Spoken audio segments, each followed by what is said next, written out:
Welcome to Mastermuse. Hi, Mikalyn. Hello, hello. How are you? I am so good. Thank you for being patient with a tiny bit of mascara application. All good.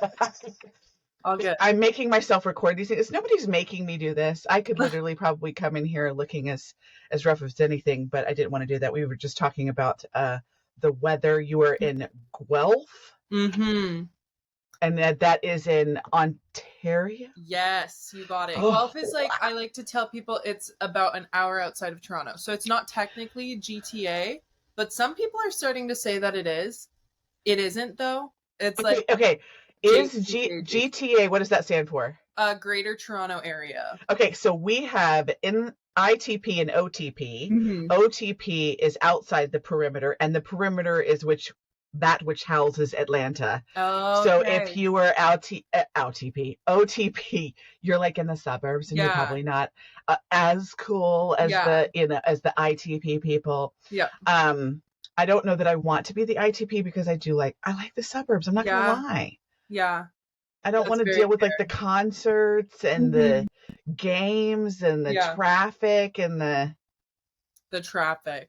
That's the thing. I worked in Toronto this summer, and I'd be sitting in traffic 1 kilometer away, or so like less than a mile away from my destination, and it would be estimated time of arrival 20 minutes because we'd be sitting in gridlock, and I was like, oh my gosh, so irritating. Mm-hmm. It's so irritating. Okay, do you think that you could ever imagine yourself living in a large city, like a walkable city? I love walkable cities. That's the thing. Like, if I lived full time in Toronto, I just wouldn't drive anywhere. I'd walk and transit everywhere. I'm pretty good with directions. I love walkable cities. I definitely am planning on moving to a bigger city soon, for sure. I might have heard in one of your interviews that you were talking about going to London. Are you still thinking about that? That is still definitely on my radar. Right now I'm living in Guelph because that's where my family lives, and I just graduated university, so I'm congratulations so that I can thank you. I'm taking a break from paying rent for a little bit. Hallelujah. Score. And that way I'm saving a lot more, and I'm kind of trying to weigh out my different options. I'd still love to go and work in London. I think it would be amazing. I mean, life experience, just go. Yeah. So I'm definitely still leaning towards that because one of my my close friends is in modeling, and she's signed to an agency out there. So she's debating moving too. So I'd have someone to move with, like I'd have a roommate, which is nice. So yeah. Yes. Mm-hmm. When you're free and able to go. I'm trying to talk my son into doing something similar. He just started a job where he's working for the county, and so he gets all of the school breaks. And I'm like, okay, so now you can travel to wherever. You can go wherever you want to go and stay for a little while because he'll have the summers off. I just think while you're unattached, run to all the places and do all the things. I completely agree. That's like my outlook as well. That's definitely what I want to do because I don't have anything really tying me to a place besides my friends and family. You know, with music, I'm kind of able to do, as long as I have my laptop and like a guitar or access to a keyboard, I can kind of do what I need to do from wherever. So I love it. The last time when I originally got kind of intro to you, we had different songs at the top 5 on your Spotify, and now you've got all these new songs that have happened over the summer. White Flag is my favorite. Oh yeah, thank you. Really, really love that song. I was like, no, go back. I want to listen to it again. I'm like, yeah, man. I so relate to this idea. Like in relationships, it's so.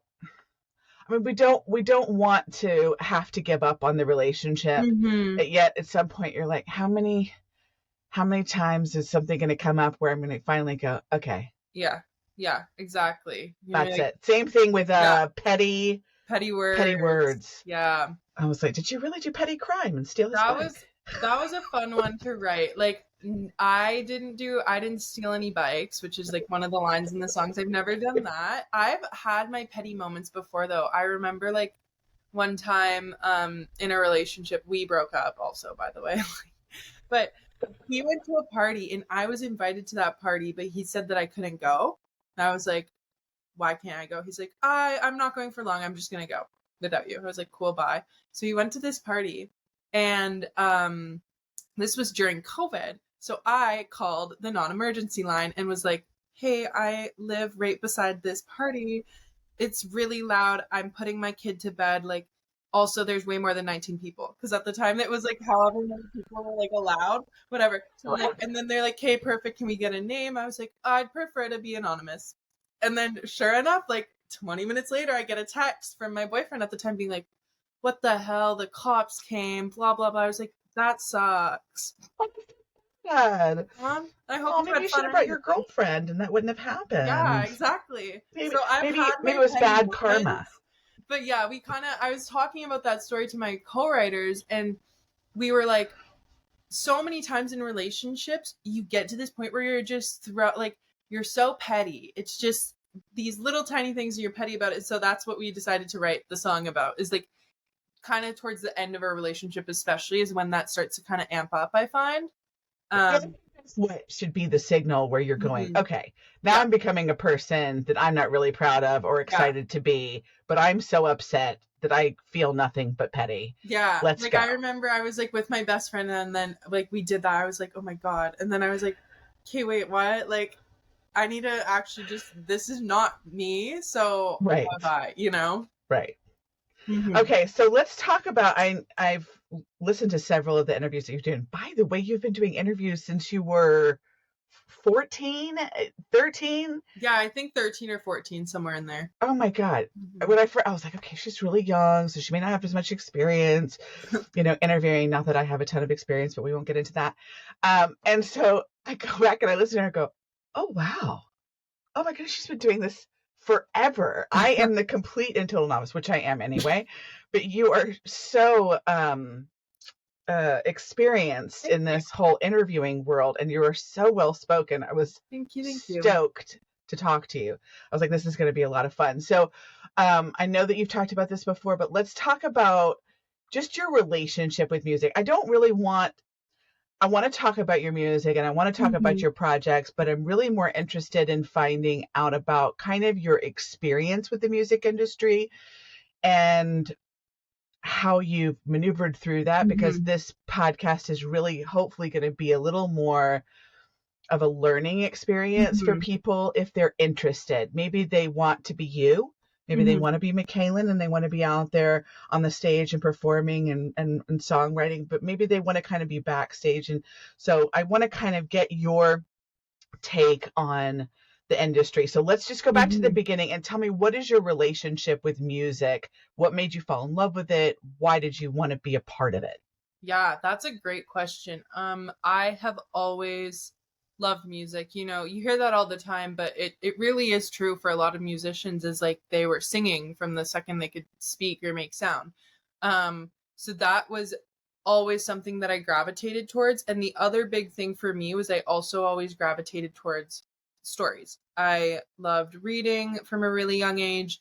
As soon as I could read, I was reading all the time. And that kind of melded together to make songwriting. I discovered when I was 6 or 7, I think, is when I wrote my first song. It was crap. It's called Lollipop Land. It's not a hit, but everyone starts somewhere, and it was always just so naturally something that I wanted to do as a child with an overactive imagination. I didn't have siblings until I was like 5, when my first sister was born. So I had to entertain myself a lot, and a big way that I did that was through stories and like making things up, playing pretend. And that's how I kind of got into songwriting as well. So for me, music and songwriting really do go hand in hand. I kind of fell in love with both of them around the same time. And I was really lucky that my parents put me into extracurriculars when I was really young. Like I started piano when I was 5. So I was able to kind of meld everything together. But yeah, it was kind of like first came just me singing and telling stories into the air. Then my parents were like, oh my God, she's so annoying. We need to give her some sort of outlet, put her in piano. And so when you started piano, like, do you remember how you like felt about it. Did you think it was super fun, or were you a good student? Did you have a hard time accomplishing what they wanted you to accomplish every week as far as practice goes? Like, how did you manage that? I was a bad student. Like looking back, I teach now on the side a little bit, and I know all the tactics that my students use when they didn't practice because I did them first, type of thing. So I used to want to play just to play.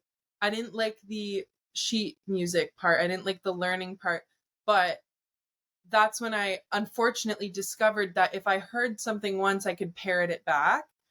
And so when I figured that out, that was dangerous because then I wouldn't read sheet music. I would pretend. Yeah, you get it. Like I did it. And then I practiced every day, but I think that was largely because my parents are very structured people. They're both like pro athletes. So to have that kind of lifestyle, you have to be really structured. So they would, kind of get on me every day to practice. And I would under the watchful eye of them. And then I think when I got a little bit older, I ended up switching piano teachers to a teacher that immediately clocked the fact that I was not reading music and was just listening to everything. And he forbade me from doing that. And I really, really respected him. So I actually did start reading my music and practicing on my own and all of that. But for me, the structured part of it was a little bit tricky. I think I had undiagnosed ADHD for a very long time. So that probably didn't help. But I think once I got a little bit older and I saw myself getting better, when you're young and you're learning, it's hard to see the improvement, but then I'd see the improvement and be like, this is paying off. This does work, So that helped you with the discipline. Because see, I took piano for 2 years and I did the same thing. I realized that when I got to a part that I didn't really like, to have to like break it down with the 1, 2, 3, 4, and 2, and 2. And I'd be like, oh, I hate that. Like, just play it. Once I hear it, I can copy it back. But I didn't meet the teacher that was like, oh, I know what you were doing. I just fooled everybody. Yeah. And so subsequently, I can read music painstakingly, but not well. So kudos to you for continuing on. And I mean, thank God you found a teacher that was like, hey, that's not ultimately going to help you. And he told me something that did actually really help me and put a lot of things into perspective. And it was that when you're practicing, if you sound good, you're practicing the wrong thing. Practice is meant to sound bad. And I think hearing that, because I'd always come back to my lessons on weeks where I didn't really practice that much. And the part that I had mastered before with him was now perfect, but the next sections were still bad. And he'd say, did you practice? I'd be like, yeah, I practiced the first, whatever, let's say the first page. And he'd be like, you should practice the second page, which sounds bad, So you're supposed to practice what sounds bad. And then I don't know. Hearing him say it like that really helped. That is extreme. I can't even imagine. I feel like that's what's hard, though, for a lot of people. Some of the conversations that I've had, it's like when you get to the point where you're like, but this feels weird or uncomfortable. And knowing that you're going to have to push through the weird and uncomfortable so that you can reap the benefits of the work that you're putting in it's hard. Like I started doing podcasting 2 years ago, but I was just talking. And I am so good at that all by myself. Love it. I would find the material that I wanted to talk about. I get in there and I could talk for 45 minutes straight, no problem. I just go and take out some whatever. But this process is extremely difficult in that I want to have a conversation with you. I want to learn about you. And yet before I get in here, I feel like I've never had a conversation before. I'm not going to know how to do it. I'm going to say something completely crazy that I'm not going to be able to edit. There's fear behind that. Yeah. So you started the piano playing. You started songwriting. When did you get to the point where you're like, okay, can I perform what I'm writing? And how did that happen? That was largely in part. I was never a super shy kid. Like I did my first performance was my school talent show when I was in JK. Like I've always just been a little more extroverted. And for some reason, since I started writing songs so young, I almost didn't have that embarrassment of showing something that was so personal to me until I was older. It was weird. I almost went backwards for like a few steps when I turned 12, 13, 14 of not wanting to share my songs anymore.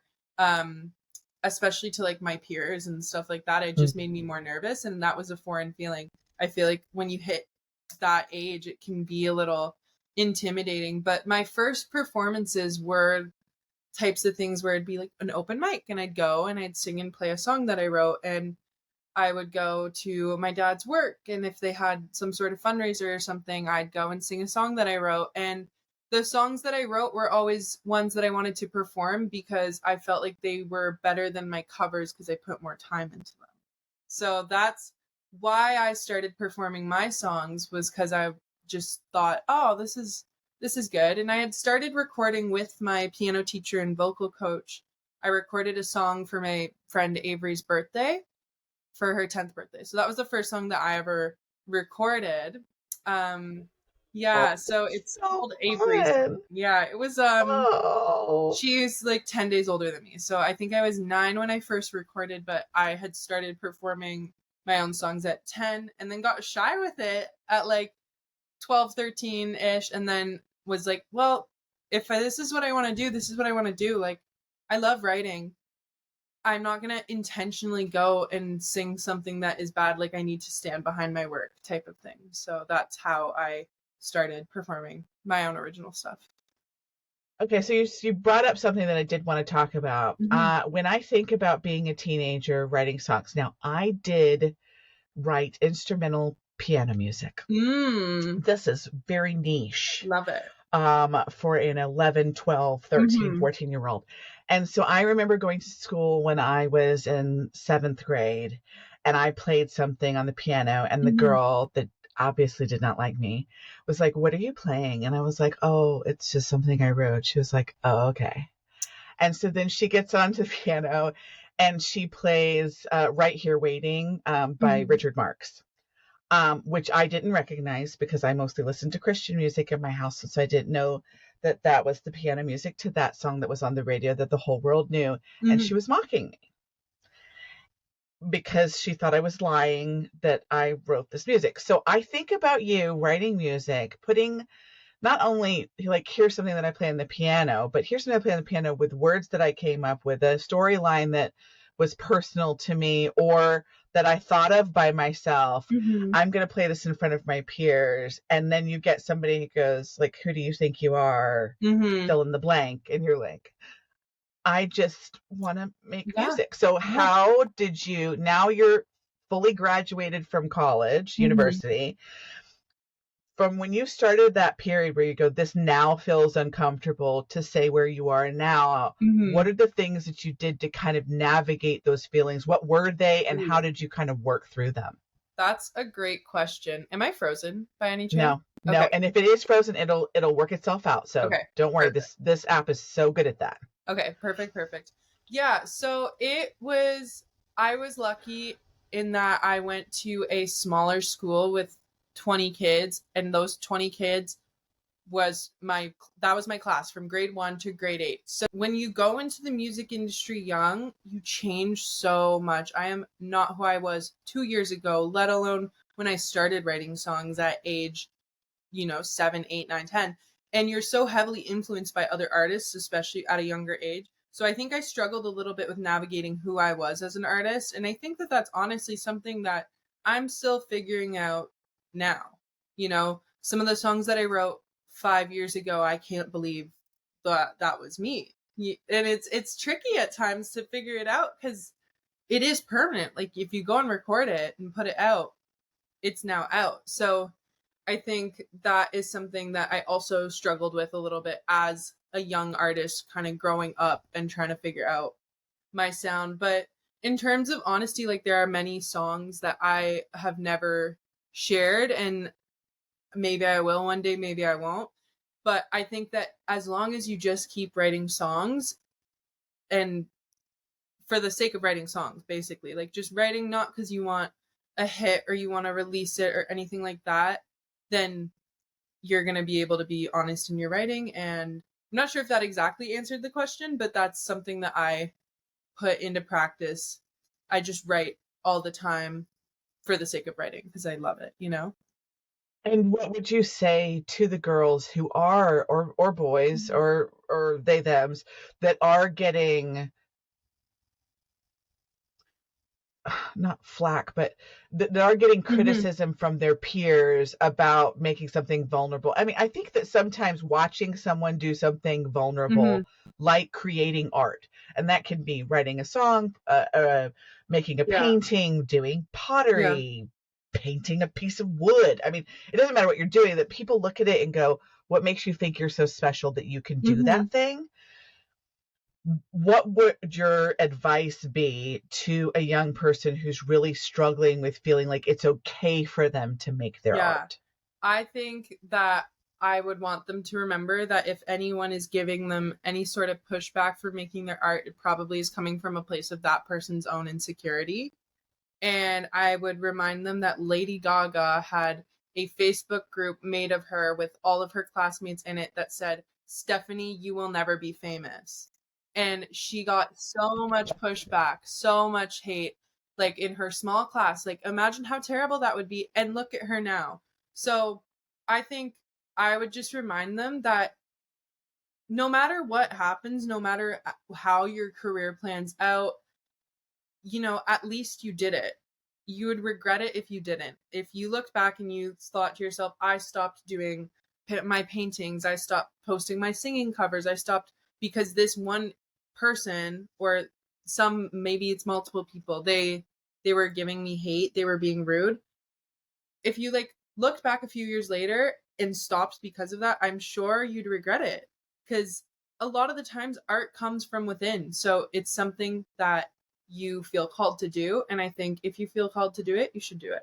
And Lady Gaga, look at her now. So and the thing is that Lady Gaga wouldn't be Lady Gaga if she had quit.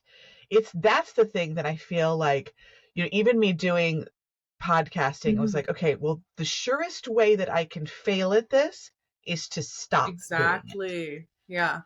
But there is no telling what could happen 5 years from now, 10 years from now, if I just keep going. Like, maybe this isn't the format, or this isn't how, you know, ultimately this isn't how it's going to be. It's like you're talking about your journey of, you know, trying to figure out where your genre is going to sit, what kind of vocals are you going to do, what kind of music you want it to sound like. I mean, like, there's all kinds of ways to do pop, but like trying to find that special, like, this is me, this is my sound. Like, that's a really hard thing to do. But I think the great thing is that it's just an evolution. There's no reason for it not to just be different for the sake that you are different. And that the only time that I really would be concerned is if it did sound exactly like it did when you were 10 years old. Exactly. Right? Exactly. Like, that would be concerning. It was like, oh no, I've always known since I was 10 years old that it should sound exactly like this. Like, why? It should change because you changed so much. The way that you are right now, by the time you're 25 or the time you're 30, you're going to be like, holy cow, even the things that you think, which is why it's so important that you're writing about the experiences that you're having. Okay, so one of the things that I do want to talk about that I thought was so interesting. Now, when I first went to your Spotify, like I said, a couple of months ago, your list of your top 5 songs were very different than they are right now. And I had found you on TikTok and listened to some of the covers you did, BT Debs, the cover that you did of Candy. It reaches inside my inner something. Thank and it's like a velvety brushing of my hair or something. I don't know. I love that Your song. alto voice is so delicious. That is so sweet. Thank you. Oh, I mean, and you can do the beautifully high soprano stuff as well. I mean, you certainly don't have any problem. You have obviously a very wide range. But when I listen to that first, okay? So I go into TikTok and I listen to that. And then I go on there and there's like all this EDM stuff. And I was like, what is this? So, okay. So this is what I understand. So you're going to fill in the blanks for me. You had music that you had already put out. Somebody from a Brazilian record label reached out to you and was like, hey, let us do our spin on this and turn this into EDM. Yes. Basically, like I had songs that I had either recorded, that's another thing when you're going through the music industry, especially as like a young person with limited funds, always research your producers. Like there have been so many songs that I recorded and then I just didn't put out because I was unhappy with them, but there was just no way that we could do any more work on it, type of thing. So always research who you're working with. But I had all these songs that either the ones that I wrote with my best friend Chris, those were done and out and I loved them, but they weren't doing much. They were just kind of sitting there. So when this record label, Revan Beats in Brazil, was like, oh, can we remix them? We were like, sure. And then I gave them a few of my other songs that were just like piano demos and that type of thing. And they remixed those as well. Which was, it's different. Like I don't listen to much EDM myself. I never really pictured myself going in that direction per se. So it was an interesting experience for sure. Yeah, I was trying to explain it to my roommate what it sounds like in my head to listen to EDM, and I did the whole, I won't do it right now, but I did the whole drop down with the beat, and she was like, why am I with you? And I know exactly what I was like, it's because you're my roommate. Yeah. You understand me? It's not my jam. I'm sure if I were jumping around and the lights were flashing and I had something in my system that made me feel really jovial, I would lose my mind at the beat drop of said EDM.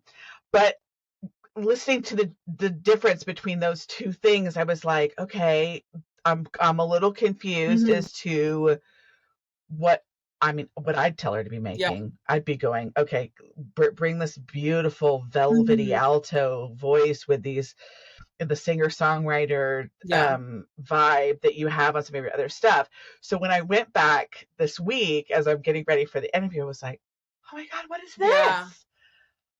I just thought, okay, so you've put out, this year you put out Unhealthy, which you did with Sugar Hill. Yeah, so that's an EDM one. Right.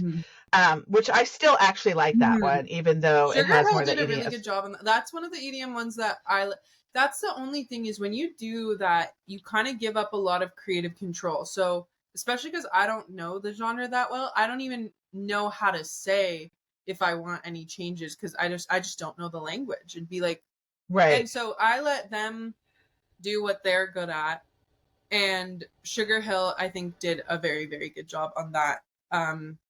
He like stuck with a lot of the original structure, and I think it worked well. I did like that one. Okay, so then in June, you put out my favorite, which is called White Flag. Then in July, Petty Words. Then Dominoes. This month is the most recent single. All of these sound like we had a breakup. Which is funny because I didn't really, but I love writing breakups. Like, listen, it may not be you having the breakup. It could be your best girlfriend or somebody, a friend of a friend. You hear a story and you're like, ain't that the way it always goes? And you're in it to write it. Yeah, exactly. There's so much. Okay, so were you writing these songs? You just said you just finished university in June. Were you writing these songs as you were finishing up college, or? Yeah, I think so. These songs all were written in the course of 2 days. I think you can kind of tell sonically, like that's why I decided to put them all out. Is I was like, they're fully done, like they're like a project, and it was my last thing kind of standing between me and my next project. So was why I decided to put all of these songs out. And I wrote them in Montreal, which is in Quebec, province over from where I live. And I was with my friends Murray Daigle and Bobby John, and I've been writing with them since I was 14. So they know me really well. I know them really well. And we were Murray had come up with like a few sonic ideas for the melodies and that or like the tracks. I'm a very melody driven writer, and Bobby's a very lyric driven writer. So once you have the three of us, we were able to kind of song. And those were the ones that we ended up liking enough to fully complete. Okay, well, I really like them. Okay, but I've got a question about you talking about a lyric-driven writer and a melody-driven writer. Explain to people who don't understand what that means, what that looks like in a songwriting session. Yeah. Okay, so for lyric-driven writers, I feel like they're more of the poets of the two halves. They are very word focused. A lot of the times they're big readers or that type of thing. Words come a little bit more naturally to them when they're writing a song, and they might have a little bit of a harder time with the melody versus melody driven writers. I find it very hard to come up with lyrics if I'm not simultaneously coming up with a melody. And yeah, so you're the same way. Like I can't do it. Yeah, it's tricky. I don't write poetry. If I were to write poetry, I'd write maybe 2 lines. I wrote poetry in a few of my university classes because I was in writing classes, but it's not natural to me the way that writing is when I have my guitar or I have an instrument or I'm just singing into the air. Like I can never just speak out words and be like, that'll be a good verse. I have to sing them. If that makes any sense. No, it makes sense to me. So that is the way that I do it. If I'm writing lyrics, and I think my roommate likes, she structures them out. Like she's got them all written down and she's like, okay, this is going to be the pre-chorus, or I've decided this is going to be the bridge. I have to write the bridge now. I'm like, what do you mean? Yeah. You wrote down words and you don't know the bridge. Like, how do you know that that's going to go? Yeah, exactly. Like so that kind of thing is really confusing to me, but I didn't know, because I don't have any kind of education in songwriting. I've never worked with any. This is just something that I have done since I was a kid for fun, because I like to do it. It's like a creative, it's like drawing for me. Yeah. And so that's part of the reason why I wanted to do the podcast. Like, okay, so explain to me what is it that I'm doing? That's so fun. I love that. What is that called? So, melody. Yes, that's what I do. Yes. I'm just waiting for my moment, and I'll just be like, okay, guys, thank you guys for teaching me everything. Yeah. I'm now going to be a pop star. I love it. A middle-aged pop star, an older-aged pop star, but it's totally fine because we don't have one of those. Exactly. we can have an older-aged pop star. I'll be hilarious. It'll be funny and great. Yes, it'll be iconic. I'll have to have a lot of features. Iconic. Collab a bunch. Yeah. I love it. Okay, so, and I figured that was the case, but for the listeners, I feel like that was important to kind of clarify, because I have a hard time understanding what it would feel like to be in the room deciding to write songs. Is it a lot of conversation first? Are people kind of playing the piano and playing the guitar while you're sipping on Coca-Colas? Yeah. Or like, what is the feeling? Or does it depend on the people? It really does depend on the people, I would say. Like, so a very common one is you get into the writing room, you have intentions to write a song, but first you got to catch up and figure out what's going on in everyone's lives, because who has something we can write about right now? Like, who is doing who's got the tea? Yeah, exactly. Like, who's like fine and chilling and like has nothing to really write about? Who is like getting ignored by their situationship? Like, we need to figure out who is, so that we can be like, oh, tell me more. So that's a big way that I usually start my writing sessions, is by catching up with everyone in the room. Sometimes people come in though with a mission, like they're like, I want to write a song about this and this and this, and in that case you just get straight to work. But I find a lot of the times it works better when you can chat, because that's the other thing, is writing is very intimate and personal, and so you want to know the people that you're writing with at least a little bit. You kind of want to be able to confide. My co-writers know my deepest secrets, and I like they just, because they don't know, but they know. You know what I mean? I feel like that's one of the most vulnerable things about songwriting. It's like, if I came in there and I was like, I was writing a song recently about someone standing on the back porch or at the back door or something like that, and I thought I'd have to explain what that means and what we were talking about and what was happening, and I'm not telling anybody that. I mean, I tell my best girlfriends that, but like, how do people do that when they go into rooms with people that they don't know? Or, I guess that explains why once you find people that you like writing with, it's like, I'm not switching. Yeah. You know my secrets. Yeah, exactly. Like, it can be tricky. I feel like there's always a fear that I have. I've been attending more writing camps and like writing for other people a lot more in the last few years. So that's like songwriter aside from my artist self. And something that I had to get over is the fear of being like throwing out a line and having someone be like, what's that? Like, that's stupid, you know? And I think it's almost like rejection therapy. I feel like I went like laying on the sidewalk.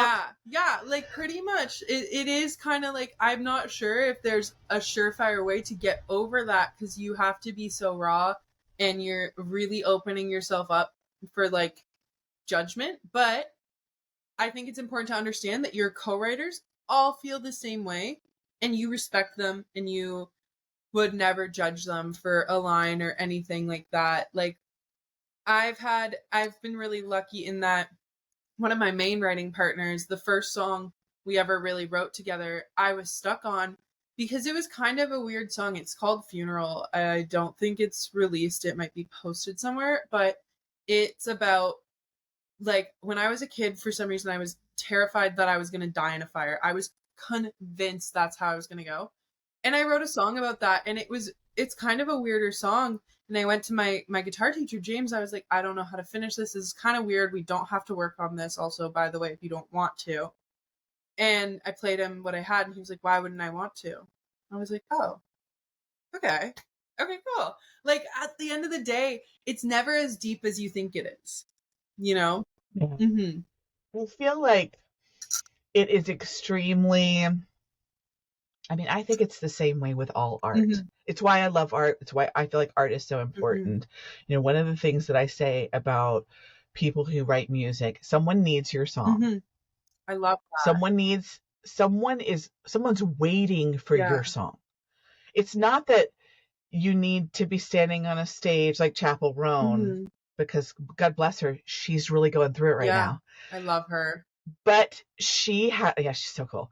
But she is really struggling with the other side of songwriting, performing, which is this fame thing, which is not what she felt like she was signing up for at all.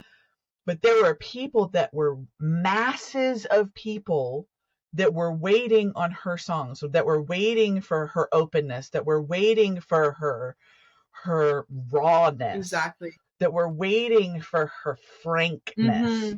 That needed her as a person. This is something that I feel like I've discovered as a fangirl. It's like you find these people and you go, oh, you see me. Like you like how did you?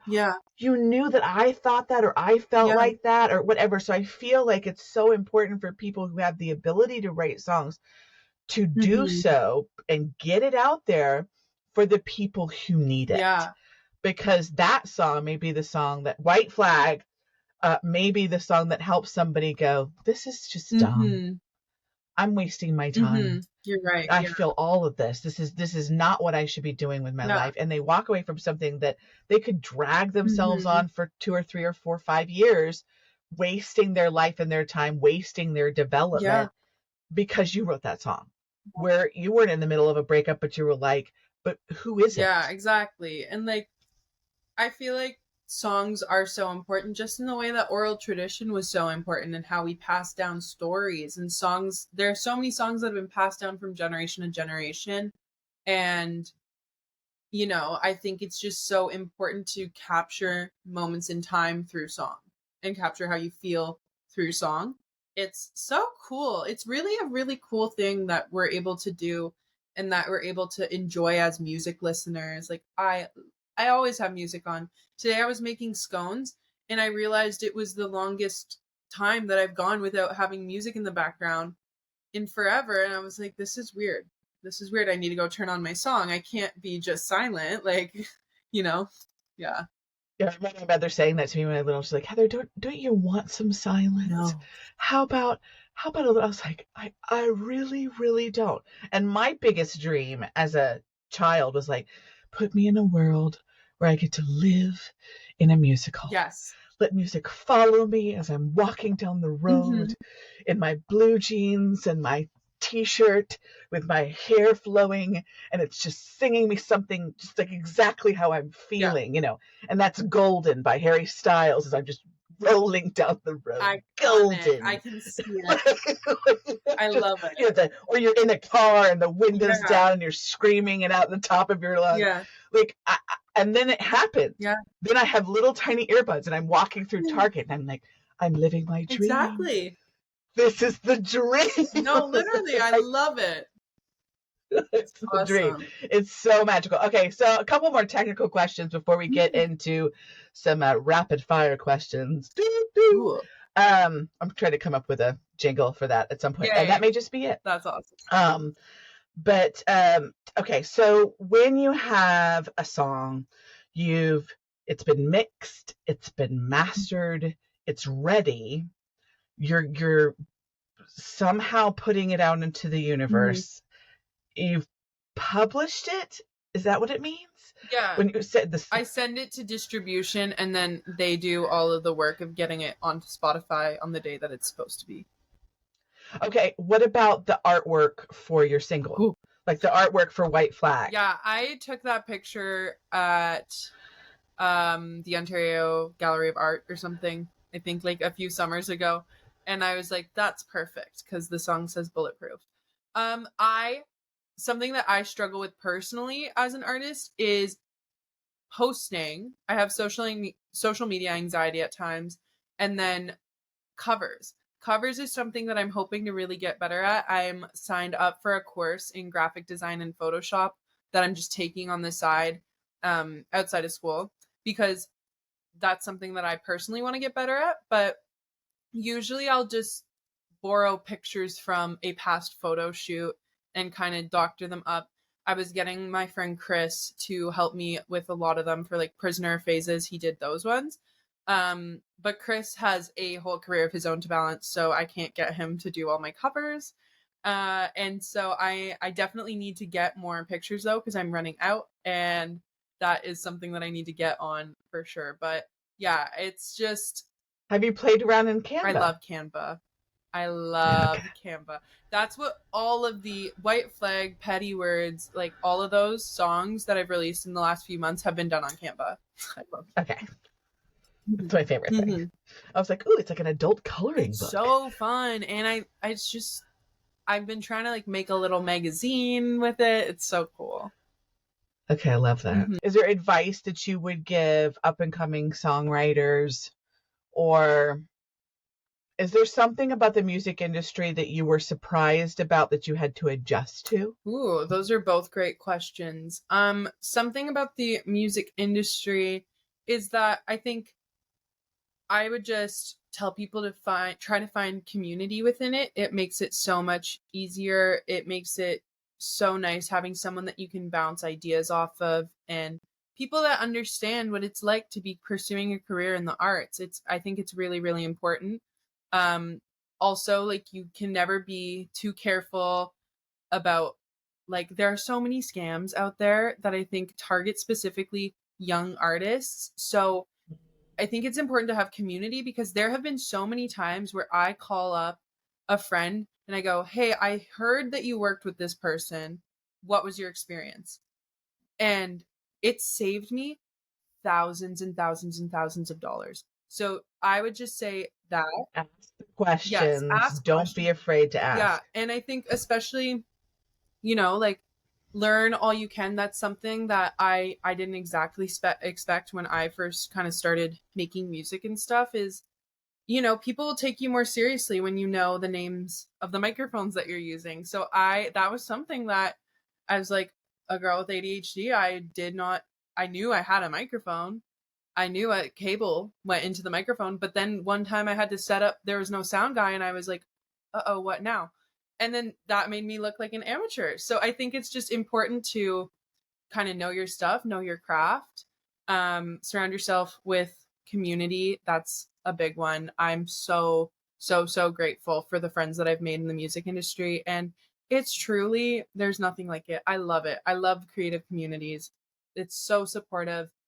And I would say for writing, just don't be afraid to write dumb things. I write so many dumb songs, and I think it was Ed Sheeran that said, like, there's always going to be a better song out there. There's always going to be a better singer. The only way you're going to improve is by practice, practice, practice. Like, practice writing. It's going to make you so much better. I like to, like, think of it almost like a habit. I have a writing habit. Like, it's just something that you do, you know? So, yeah, I think those are my little pieces of advice. You've been such a delight. Thank you. So have you. This is so enjoyed. I love this so much. If I could do it every single day, which, oh, Lord Jesus, Son of the universe, whoever is listening, please, I want to do this every day, all day. I really feel like you will. Like, I don't know. I just feel like you're so good and you're so well spoken and you're so well researched. And I don't know, eventually, like, I think it's going to get bigger and bigger and bigger, and you're going to start interviewing bigger and bigger and bigger, and it'll be awesome. Well, thank you for that. I mean, my goal is really, I mean, yes, there's certain people. I just recently took a notebook and I was like, all right, let's just write down the people. Let's do the vision board. Manifest it. I love like, let's put it all down. I mean, I have a vision board for like what I want to accomplish as a podcaster, but I was like, oh, let's write down all the people. Yeah. So then I have people that are well known, and then I've got my TikTok people. Yeah.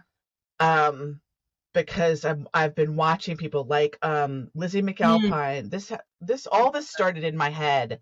This particular podcast has been in my head for the last 3 years. So 3.5 years ago. Well, I guess it's 4 years now. 4 years ago, I saw on Instagram a little clip of a girl named Lizzie McAlpine and another girl named, I think you say her name, Leve. Okay, yeah. It's Laufey. Oh, yeah. It looks like Laufey, but I've never known how to pronounce her. How do you say it? I'm pretty sure it's with a V, and it's Lauve or Lave. Oh my gosh, something like saying that wrong. Yeah, well, you have to hear her say it, otherwise you wouldn't know. How would you know? Yeah. But anyway, they did a duet where they were singing Hypothetical by Lake Street Drive, which is another band. And I did not know that band. I happened to I'm seeing Lake Street Drive perform the song. I was like, I know this song. I don't know where I know this song. I was like, oh, that's right. I found Lizzie McAlpine and Leve, or however you say her name. I love you. She's like, it doesn't matter as long as you know who I am. Anyway, I found them singing this little duet, and I was like, God, they're really, really good. And then saw another, and I was like, oh my gosh, Leve was doing a live, and she is like classically trained. She plays like the violin and the cello and the piano, and she's incredible musician. And I was like, wow, she's really good. And I watched her since that happened become the person that she is now. And I think I want to say she won a Grammy this past year. She's amazing. She's incredible. And then obviously we know everything that Lizzie McAlpine has done. And so when that happened, I was like, maybe I have an ear for some of these things. And also I love music more than I almost love anything.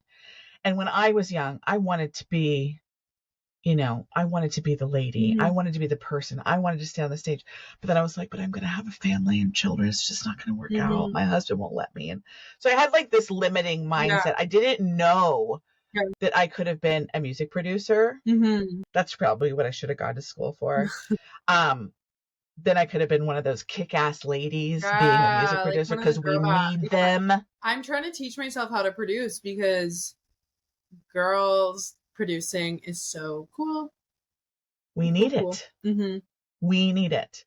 Okay, so let's do my rapid fire questions, and then I'll get to a couple questions about what you have coming up, and then I guess we're going to call it. But this is so fun. Yeah, it has been. Okay, what would be your ideal vacation or holiday? Backpacking Europe would be amazing. Like, I'm talking the hostels, the trains, the budget.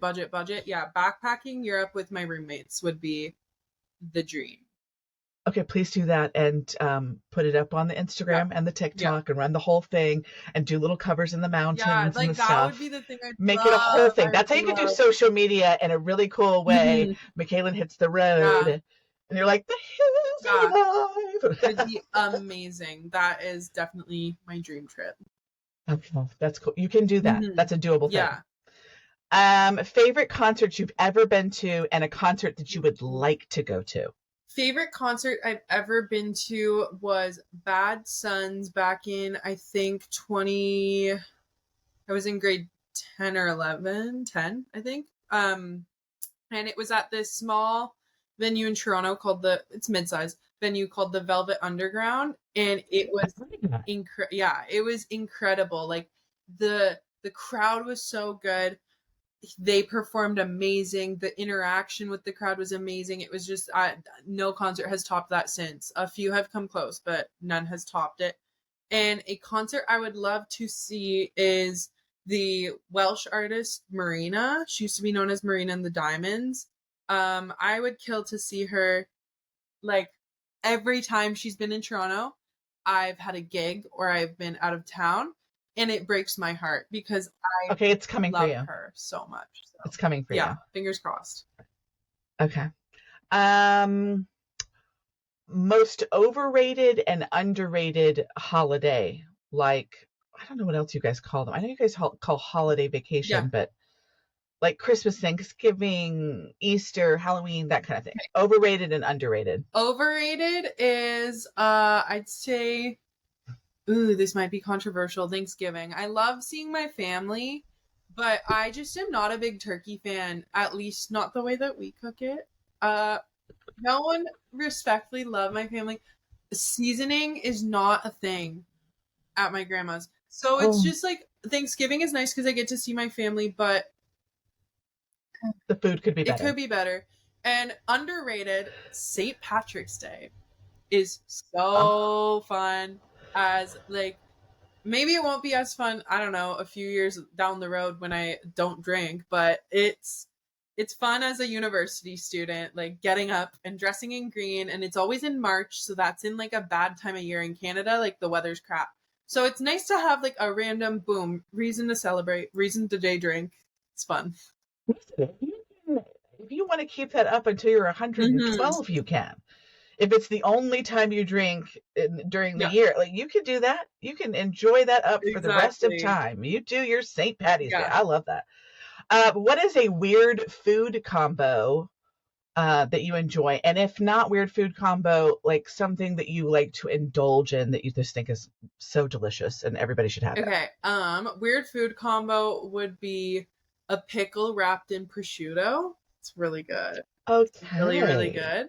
And a food that I think anyone should indulge in. This is not like a delicacy by any means, but I love Takis. I can't buy them anymore because if I buy them, I'll eat the whole bag in one sitting and rip my tongue apart. So, like, they're so good. They're so good. I don't buy them. Are you blue ones or are you just doing the traditional red ones? Blue ones in one sitting. That's like 3 sittings. But the red ones, the Fuego ones, gone. Like, I will eat the whole thing. And you can't stop once you start like that. So I can't buy them. It's bad. Things like that. I'm like, Heather, don't buy double stuffed Oreos. Don't do it. You'll eat a whole sleeve. Yeah. What's a personality pet peeve? Something that gives you the ick? Ooh, that's a good one. I really can't stand when, and maybe this is just from like my exes, but situation like being unaware of your social surroundings. So like, let's say if we're in a study hall and everyone's kind of studying and there's chatter, but it's like having like a really, really, really loud conversation about something like, and I just am very hyper aware when I notice people like looking over their shoulder being like, what? Like that is something that I think kind of bothers me because I've been in relationships before where I've been like kicking them under the table being like, shh, this is not the time or place to like be yelling and learn how to be appropriate. Yes. Like just social awareness is a really good skill. Okay, I'll take that one. What is the kindest thing anyone has ever said or done for you? Ooh. Okay, this is I'm not sure if this is the kindest thing anyone's ever done for me, but this just came to mind because I was thinking about this day. It's my dad's birthday. And I think it is so kind how sometimes I'll just offhand say like, oh, grapes are really good. And then the next day I'll come home and all of a sudden there's 3 different types of grapes sitting in the fridge. I just think that those little acts of kindness really show that people know you. I think to be known is to be loved. And so for me, off the top of my head, I can't think of anything too big, but I think it's just little acts like that. Like my roommates, you know, like when I was like, oh, I just had a really tough exam. Like I can't believe it. Like I'm so upset. I come home and my roommate made dinner for both of us. Like, you know, it's things like that that I think really they make me like, oh, I want to cry. I'm like, that's so sweet. I love that. And I think that's really what the question is. The question isn't like necessarily, it doesn't have to be grandiose. It's what matters to you. And that's what's the telling thing about it is like, okay, like the little stuff matters. So future boyfriends, you know, get it together. Yes. Find the cotton candy grapes. They're delicious. Oh my God. Yes. So good. What are your words to live by? Oh, that's a good one. I feel like my words to live by right now are, I know it's so cliche, but everything happens for a reason. I feel like I'm in an era of my life where I'm seeing things that I didn't understand happen for a reason are working out. And of course, that's not an all-encompassing thing. Like there are some tragedies where you're like, that did not need to happen. There was no reason for it. But okay, so actually I'm changing my answer to more things will work themselves out and things will be how they should be, you know? I think that statement can be true when people say, you know, everything happens for a reason. And then like somebody's wife dies and you're like, well, but the reason it's just shitty. Yeah. It's a shitty thing that happens. That's true. And shitty things happen in the world. Yeah. We don't have peak after peak after peak. We have valleys in between those mountaintops.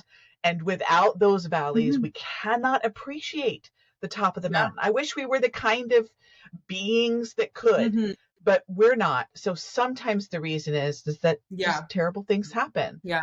And it helps us realize what we do have and to embrace and enjoy. So I still think that rings true. Yeah. It's just sometimes shitty. Yeah. Sometimes the reason is crap and sometimes the reason sucks. But like, I think, I don't know, I'm a firm believer in trying to live my life where like, it is what it is. Like if something really shit happens, it is what it is. What can I do to change it? Nothing. Okay. Wallow for a moment. But find something to learn from it. Like, what am I going to take from it? Like I've said to my daughter many times, you know, when we've talked about the relationship thing with the songs that you wrote, it's like every relationship that you have in the course of your life is bringing something to you. Yeah. And either you bring it to yourself and you go, yeah, I don't ever want that again. Oh, but I did like this thing over here. I did like the fact that when I mentioned grapes, she brought me grapes. That was super nice. The fact that you didn't like going to Thanksgiving because my grandma's turkey tastes like shit, even though it was a good time with family, and you complained the whole time and you were too loud at the table about how you wish that it had some poultry seasoning was not kind. So don't do that. You know what I mean? Like there's always things that you could take from them. Like that was good. They're not all bad or you wouldn't pick the person to begin with. So you take the good stuff and you go, that's like compile this to a list over here in the green flag pile and then put this other stuff over here in the red flag pile and then we just avoid those things, but we may have to add some red flag things to, you know, but hopefully more green flags as we go along until we end up with as many green flags as we can get. Exactly. And then we keep those people around us. Yeah. And I think it's so important to just partners. Like not live with regrets, because if you can't change it, you can't change it. Like really, I don't regret anything, especially not like the people that I've dated or anything like that, because it taught me so much that I couldn't have learned by reading it in a book. Like, yeah. You are who you are because of the experiences that you have had. Exactly. And to take away some of those experiences would alter who you are. Which is crazy. Yeah. Yeah. No, thanks. No, I'm with you. Okay. Before we go, give me an artist that you are really loving right now that you feel like is up and coming, or that you feel like not enough people know about them and we have to know about them. Okay. Can I pull up my Spotify quickly? Yes, please do. You know who I think is criminally underrated is an artist named Maro. And I think she's up and coming. How do you spell it? Maro. Okay. Beautiful songs, beautiful guitar playing. I think she's a Berkeley grad. Yeah, so that's who I'm going to say. I just think she's criminally underrated. And I think you'd love these two. The Army, the Navy. It's a duo, and their writing is out of this world. Their writing is so beautiful, and their harmonies are so good. Like, it's just the most beautiful song you've ever listened to. Go listen to Persimmon or Vienna. I think those two are my favorites by them. They are both incredible. I think you'd really... I feel like this is our job to make sure that in addition to turning people on to you that don't already know you, everybody go listen to everything that Mikalyn's ever listened to and give your critiques on what you think is the greatest thing ever. And then also to bring up new artists that, there's so many people out there. I can't get over how many artists are. I was like, I could do this until the day that I die and never repeat. Yeah. I will probably repeat because surely I'll have favorites, but there's so many artists and it's so exciting. And I just want to do my part to just let other people give their little shout outs to folks. Okay. So what is coming next? What is the plan for Mikalyn going forward? What kind of projects are you working on? Is there any touring? Tell me what's coming up next for you. I'm really excited for what's coming next. As I said, I graduated and I opted out of going into full-time work upon graduation because I have always split my time between my education and music. And this is my time where I can focus in 100% on music. So right now, I'm focused on my next project, which is completely written. And I think it's some of my favorite work that I've ever written in my life. I'm most proud of these songs for sure. And I was able to kind of work it into my last year of school because I was in 2 songwriting classes, and both of those songwriting classes, one of the projects was to kind of make an album. So this whole project has come to fruition in the last year, and I'm currently scouting producers to find to produce that. And once I find people that because these songs are my babies in a way unlike any other songs have been. So once I find a producer, I'm going to start recording, and then, there's going to be a little bit, it's not very different from what I'm doing now. It's a lot more similar to the stuff, on my TikTok, kind of a little bit more like my songs Prisoner, Phases, and I'm very proud of them, and I'm very excited to get started. So we're gonna have a little break from releasing, and then a little mini rebrand and new songs. So I'm excited. I'm so happy for you. I cannot tell you how much it means to me that you took the time to chat with me today. Thank you. You too. It really warms my heart, and I hope that everywhere you go that you see the reasons that people are brought into your life, and that the people that come into your life are there for a good reason and can help you in your path, and that you continue to make music that is authentic and ever evolving, and that you feel good about the person that you're representing and the people that you're talking to, and that you just have so much success. Thank you so much. This has been so fun. Honestly, I haven't sat down for an interview in a long time, and I think this has now moved to the top of my favorites list.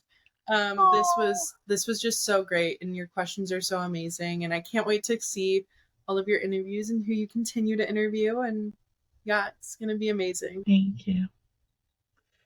Thank you so much. Okay, one last question. What would you say if I had to present a song to someone and say, okay, this is Mikalyn. This is everything that she is and everything that she stands for, and it has to be one of your songs. What song would that be? Is it on the next project? It is. Or is it already recorded? I think Phases is a good one for that. That I think encompasses me pretty well. Or it would be on the next project, if not Phases. So, I'm very excited. Please keep in touch. Yes. Thank you so much, Mikalyn. I hope you have a great day, and I hope to talk to you again soon. Yes, I hope so too. Thank you. All right, bye. Bye, thank you.